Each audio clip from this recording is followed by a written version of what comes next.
Hello students, बहुत बहुत स्वागत है हमारे इस चैनल MTV ट्यूशन में। तो स्टूडेंट, आज हम इस वीडियो में आपको हम बताएंगे जो कहानी उषा है, सॉरी, जो कविता जो उषा है वो निम्न जो पंक्ति है वो कविवर शमशेर बहादुर सिंह के द्वारा रचित है। ये हिंदी के महान कवियों में से एक है। तो चलिए स्टूडेंट, स्टार्ट करते हैं आज हम पढ़ना उषा। तो जैसा कि आप देख रहे हैं, ये जो कहानी उषा है, ये जो कविता उषा है, आज हम इसी के बारे में अध्ययन करेंगे। तो स्टूडेंट, ये जो कविवर हैं शमशेर बहादुर सिंह की ये फ़ोटो है, ये तस्वीर है। तो जैसा कि आप देख रहे हैं, शमशेर बहादुर सिंह का जन्म 13 जनवरी 1911 को देहरादून उत्तराखंड में हुआ था। तो शमशेर बहादुर सिंह का जन्म कहाँ हुआ था? देहरादून उत्तराखंड में 13 जनवरी 1911 को हुआ था। नीचे दिए गए निम्न कविता उषा इन्हीं के द्वारा रचित है। किसके द्वारा रचित है? ये जो नीचे जो कविता है उषा इन्हीं के द्वारा रचित है। तो चलिए आज हम लोग आज उस कविता के बारे में अध्ययन करते हैं, यही उषा कविता के बारे में अध्ययन करते हैं। तो ये जो छोटी सी पंक्ति है, ये बहुत ही छोटी पंक्ति है, लेकिन इसका जो सारांश है बहुत बड़ा है, बहुत बड़ा अर्थ है। तो चलिए स्टूडेंट, मैं आज इसी के बारे में अध्ययन करेंगे। तो प्रातः नभ नीले संग जैसे भोर नभ राख से लिपा हुआ चौका अभी गीला पड़ा है। तो जो निम्न पंक्ति है, ये जो निम्न पंक्ति है, ये सूर्योदय से पहले जो वातावरण होता है, जो हमारा आसमान होता है, जो सूर्य की लालिमा होती है, तो उस लालिमा मतलब उषा, इसी के बारे में कविवर प्रस्तुत कर रहे हैं कि तभी के समय कैसा होता है। तो तभी के समय जो आसमान होता है वो बिल्कुल नीला होता है, और मानो कि मतलब एक चौका सा उसमें कोई लिप दिया, एक चौका सा मानो उसमें कोई चीज़ लिप दिया हो, जिसके वजह से क्या होता है कि वो वातावरण जो होता है पूरे गीला पड़ा होता है। तो सुबह के वक्त यानी सूर्योदय से पहले कि उस आसमान बिल्कुल कैसा होता है, आसमान बिल्कुल कैसा होता है, नीला होता है। कैसा होता है?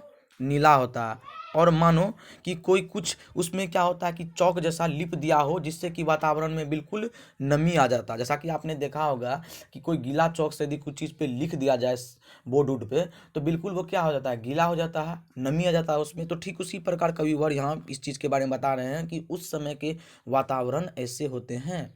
तो चलिए अगला नंबर पैराग्राफ में बढ़ते हैं। बहुत काली सी सील जरा सा लाल केसर की धुल गई हो। तो क्या लगता है कि जैसे सूर्योदय से पहले बिल्कुल मतलब एक नमी जैसा नमी वातावरण होता है, लेकिन जैसे सूर्योदय के साथ मानो कि वो लाल केसर सा धुल गया हो, मतलब लाल रंग उस पर कुछ चढ़ा दिया हो। लाल रंग का जो कुछ होता है वो मानो कि उसमें चढ़ा दिया हो, ऐसा सा प्रतीत होता है। स्लेट पर या लाल खड़ियाँ चौक मल दी है किसी ने। जैसा कि आपने बोर्ड देखा होगा कि क्लास में बोर्ड होता है, ठीक उसी प्रकार एक स्लेट होता है। स्लेट मतलब यूँ समझे कि बोर्ड, आप नहीं जानते हैं स्लेट बोर्ड, तो मतलब जो पेंसिल होता है पुराने ज़माने में जो पार्टी में लिखा जाता था, वो स्लेट से मानो कि जो खड़ियाँ होती है, बोर्ड होती है, उसमें मानो कुछ लिख दिया हो, ऐसा सा प्रतीत होता है।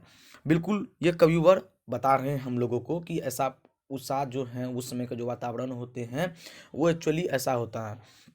अब आगे यदि हम बढ़ेंगे तो नीले जल में या किसी की गोर झिलमिल देह जैसी हिल रही हो। तो जो सुबह का जो आसमान होता है बिल्कुल वो नीला होता है, लेकिन जो एक सुंदरी होती है, मानो कि सुंदरी का जो गोर बदन होता है, गोरी जो देह होती है, बिल्कुल वैसे जो झिलमिलाती नहीं है, ठीक उसी प्रकार जो है उस समय के वातावरण बिल्कुल झिलमिलाता है। उषा के सौंदर्य यूं समान रूप से बदलता रहता है। क्या होता रहता है? बदलता रहता है। ठीक है। और जादू टूटता है और उषा की अब सूर्योदय हो रहा है। तो ये जो उषा की जादू है, ये जो लालिमा है, ये टूटने लगता है। क्यों? क्योंकि सूर्योदय हो रहा होता है, क्योंकि सूर्योदय हो जाता है। तो यही अर्थ है निम्न कविता का, जो कि काफ़ी इंपॉर्टेंट है। इसका भावार्थ देखना आप, यदि आप कहीं से भी आप भावार्थ देखेंगे तो 100% 95% यही आप मीनिंग समझेंगे। तो चलिए स्टूडेंट, बहुत बहुत धन्यवाद। तो ऐसे ही मेहनत करते रहिए, और ऐसे ही आप इंटरेस्टेड वीडियो देखने के लिए आप हमारे चैनल पर आ सकते हैं MTV ट्यूशन पे। आप यूट्यूब में सर्च करते हैं #MTV ट्यूशन, तो आप ऐसे वीडियो देख सकते हैं। बहुत बहुत ही इम्पोर्टेंट है, एग्जामिनेशन पॉइंट ऑफ व्यू से भी काफ़ी इम्पोर्टेंट है। तो चलिए स्टूडेंट, बहुत बहुत धन्यवाद।